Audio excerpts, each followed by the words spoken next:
نحمده ونصلي على رسوله الكريم اما بعد فاعوذ بالله من الشيطان الرجيم بسم الله الرحمن الرحيم رب اشرح لي صدري ويسر لي امري واحلل عقدة من لساني يفقهوا قولي رب زدني علما رب زدنی علما رب زدنی علما۔ آج انشاءاللہ ہم سورہ البقرہ کی آیات نمبر 121 تا 124 ترجمہ اور تفسیر پڑھیں گے انشاءاللہ۔ الذین آتیناہم الکتاب یتلونہ حق تلاوتہ اولئک یؤمنون بہ ومن یکفر بہ فاولئک هم الخاسرون۔ وہ لوگ جنہیں ہم نے کتاب دی وہ اسے پڑھتے ہیں جیسا اسے پڑھنے کا حق ہے، وہی اس پر ایمان لاتے ہیں، اور جو کوئی اس سے منکر ہو گیا تو وہی لوگ نقصان پانے والے ہیں۔ پچھلی آیت میں مذہبی گروہ بندی کا نتیجہ بتایا گیا تھا، یعنی یہ کہ حق پسندی اور حقیقت مبنی کی جگہ گروہ پرستی کی روح کام کر رہی ہے۔ لوگ یہ نہیں دیکھتے کہ ایک انسان کا اعتقاد اور عمل کیسا ہے، صرف یہ دیکھتے ہیں کہ ہمارے گروہ میں داخل ہے یا نہیں۔ جب لوگوں کی ذہنیت ایسی ہو جائے تو ظاہر ہے کہ دلائل کچھ کام نہیں دے سکتے، کتنی ہی سچی اور معقول باتیں کیوں نہ کہی جائیں، ان لوگوں کے لیے سب بیکار ہوتی ہے۔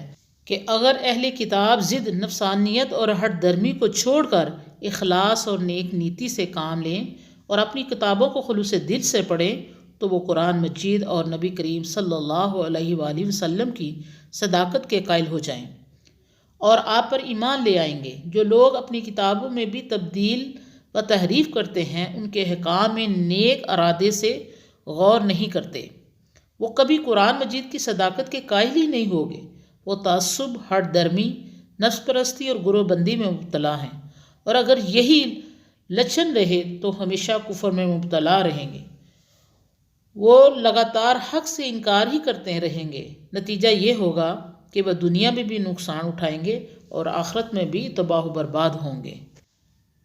یا بنی اسرائیل اذکروا نعمتی التی انعمت علیکم وانی فضلتکم علی العالمین۔ اے بنی اسرائیل، ہمارے احسان یاد کرو جو میں نے تم پر کیے، اور یہ کہ میں نے تمہیں اہل عالم پر بڑائی دی۔ واتقوا یوما لا تجزی نفس عن نفس شیئا ولا يقبل منها عدل ولا تنفعها شفاعة ولا هم ينصرون۔ اور اس دن سے ڈرو جب کوئی شخص کسی کے ذرا کام نہ آئے، اور نہ اس کی طرف سے بدلہ قبول کیا جائے گا، اور نہ اسے سفارش کام آئے گی، اور نہ انہیں مدد پہنچے گی۔ یہ دونوں آیتیں آپ پہلے بھی سبق نمبر 70 اور 78 میں پڑھ چکے ہیں۔ وہاں سے بنی اسرائیل کا ذکر شروع ہوا تھا اور یہاں تک ان کی علمی اور عملی کمزوریاں بیان کی گئی ہیں۔ انہیں سیدھی راہ یعنی اسلام قبول کرنے کی دعوت بھی دی گئی ہے۔ واضح اور روشن دلائل سے ثابت کر دیا گیا ہے کہ نبی آخر الزمان صلی اللہ علیہ وآلہ وسلم برحق نبی ہیں، اور ان پر ایمان لانا اور ان کی تعلیمات پر ثابت قدم رہنا ہر فرد کے لیے لازم ہو گیا ہے۔ ان سے کہا گیا ہے کہ تعصب، ضد، مذہبی گروہ بندی اور ہٹ درمی کو چھوڑ کر اللہ تعالیٰ کے بتائے ہوئے راہ راست کو اختیار کر لو۔ اب انہیں دوسری بار بھی وہی بات یاد دلائی جا رہی ہے اور آخرت کے نتائج سے آگاہ کیا جا رہا ہے۔ دنیا میں انسان کسی کی مدد سے بدلے یا جرمانے سے، سفارش یا زور سے بچ سکتا ہے، لیکن اللہ کے ہاں ان میں سے کوئی چیز بھی کام نہ دے گی۔ وہاں انسان کے صرف اپنے عمل کام آئیں گے، نذرانے، جرمانے، سفارش، دوستی یا کسی کی مدد کام نہ آ سکے گی۔ وَإِذِ ابْتَلَىٰ إِبْرَاهِيمَ رَبُّهُ بِكَلِمَاتٍ فَأَتَمَّهُنَّ قَالَ إِنِّي جَاعِلُكَ لِلنَّاسِ إِمَامًا۔ اور جب ابراہیم علیہ السلام کو اس کے رب نے آزمایا کئی باتوں میں، پھر اس نے وہ پوری کی، تب فرمایا میں تجھے سب لوگوں کا پیشوا بناؤں گا۔ اس جلیل القدر نبی کے نام سے ہر شخص واقف ہے۔ آپ ہمارے صلی اللہ علیہ وسلم کے جد امجد تھے۔ آپ کا وطن بابل تھا اور آپ کے باپ کا نام ازر تھا۔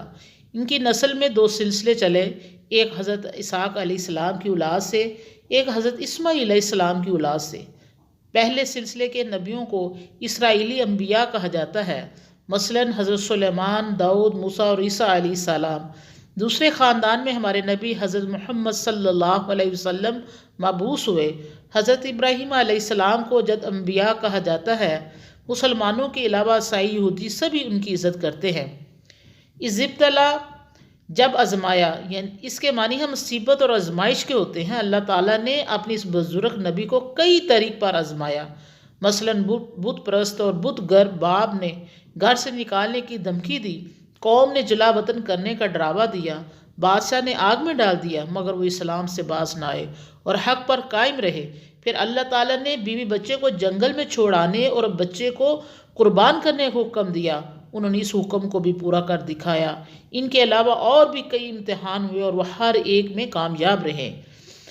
حضرت ابراہیم علیہ السلام کی یہ امامت فقط روحانی اور مذہبی پیشوائی نہ تھی، بلکہ اللہ تعالیٰ نے انہیں سیاسی اعتبار سے بھی برتری اور سرفرازی عطا فرمائی۔ وہ اپنے زمانے میں واقعی سردار اور پیشوا بنے، لوگوں نے ان کی پیشوائی تسلیم کی۔ قال ومن ذریتی قال لا ینال عہد الظالمین، اس نے کہا اور میری اولاد میں سے بھی اس نے فرمایا میرا قرار ظالموں کو نہیں پہنچتا۔ حضرت ابراہیم علیہ السلام کے دو بیٹے تھے، حضرت اسماعیل علیہ السلام اور حضرت اسحاق علیہ السلام، ان سب پر اللہ کا سلام ہو۔ ان دونوں کی نسل ان کی ذریت ہوئی۔ اللہ تعالیٰ نے اس خاندان کو بڑی برکت دی، اس میں بے شمار نبی و رسول پیدا ہوئے۔ یہودیوں کو اپنی نسلی برتری کا بہت گھمنڈ تھا۔ وہ کہتے تھے کہ ہم حضرت ابراہیم علیہ السلام کی نسل سے ہیں، اور تورات میں لکھا ہوا ہے کہ خدا نے اس کی نسل کو برکت اور فضیلت دی۔ اس آیت میں واضح کر دیا کہ اول تو اس فخر و امتیاز اور نسلی برتری میں بنو اسماعیل بھی شامل ہیں۔ دوسرے یہ کہ خدا کا وعدہ صرف نیک کرداروں کے لیے تھا، نہ کہ بد کرداروں کے لیے۔ جن لوگوں نے ایمان و عمل کی سعادت کھو دی، ان کے لیے نسل کا شرف کچھ بھی باعث امتیاز نہیں۔ گزشتہ امتوں کے راہ حق سے بھٹک جانے کے بعد اللہ تعالیٰ منصب امامت کے لیے امت محمدیہ صلی اللہ علیہ وسلم کی بنیاد رکھ رہا ہے۔ اس لیے ضروری تھا کہ دعوت قرآن کے ظہور کے معنی تاریخ بیان کر دی جائے۔ اللہ تعالیٰ نے اپنے جلیل القدر پیغمبر حضرت ابراہیم علیہ السلام کا کئی طریقہ سے امتحان لیا، انہیں آزمائش میں ڈالا، بعض مصائب میں مبتلا کیا، لیکن وہ سب میں کامیاب نکلے اور صبر اور استقلال کو ہاتھ سے نہ چھوڑا۔ اس کامیابی کے صلے میں اللہ تعالیٰ نے انہیں لوگوں کی ہدایت کے لیے پیشوا اور امام بنا دیا۔ حضرت ابراہیم علیہ السلام نے اللہ تعالیٰ سے دریافت کیا کہ آیا یہ امامت و پیشوائی کا منصب اس کی نسل کو بھی عطا ہوگا؟ اللہ تعالیٰ نے فرمایا کہ میرا وعدہ ظالموں کے لیے نہیں ہوگا، یعنی تیری نسل کو یہ منصب ضرور ملے گا، لیکن اسی صورت میں جب کہ وہ لوگ ظالم نہ ہو، اور اگر انہوں نے نافرمانی اور سرکشی کی راہ اختیار کر لی تو پھر یہ منصب ان سے چھین لیا جائے گا۔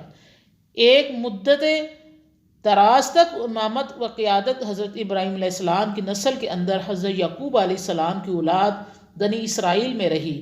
جب وہ گمراہ ہو گئے، انہوں نے حق ادا نہ کیا، تو یہ امامت ان سے چھین کر حضرت ابراہیم علیہ السلام کے دوسرے بیٹے حضرت اسماعیل علیہ السلام کی اولاد میں خاتم النبی صلی اللہ علیہ وسلم کے سپرد ہوگی۔ اب یہ مسلمانوں کا فرض ہے کہ اپنے آپ کو اس کے اہل ثابت کریں۔ اللہ سے دعا ہے کہ اللہ ہم نے جو کچھ پڑھا سنا، اس میں جو کوئی غلطی کوتاہی ہوئی اللہ ہمیں معاف فرما دے۔ اللہ ہم نے جو کچھ پڑھا سنا، اللہ ہم اس پر عمل کرنے کی توفیق عطا فرما۔ آمین یا رب العالمین۔